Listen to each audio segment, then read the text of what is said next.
have a product called Type M. It's a 20W50. It's a J1966 approved engine oil, okay? What that means is it doesn't have ashless dispersant in it. So for some overhaul shops, they're very specific in saying, we want you to use something that doesn't contain ashless dispersant. We have a product for that.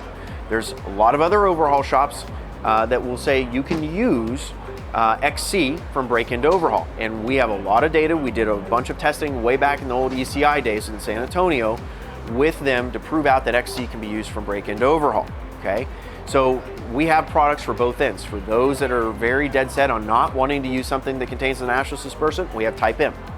For those overhaul shops and others that say, by all means, use something that contains ashless dispersant like XC, you can do that. The key distinction though is XC doesn't have the anti-scuff additive.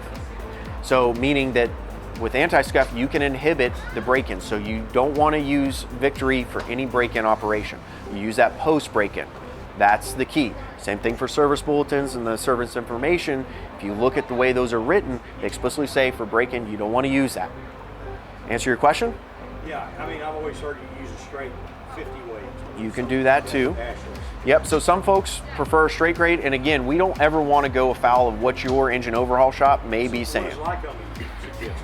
Great question. So Lycoming suggests in several different cases. So most of the time, if you talk to our friends at Lycoming, you might hear to use something like Type M, okay, for break-in. I can tell you also, if you go talk to Cessna and some others, what are they going to use as a flyaway oil? Any guesses? Yep, you're exactly right.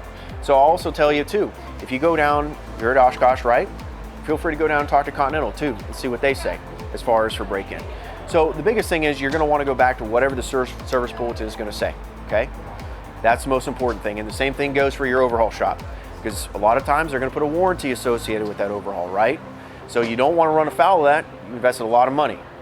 So for our particular case, for years and years and years, we've proved out that XC can be used from break-in to overhaul. So for all of our products, we have product data sheets that are quite lengthy.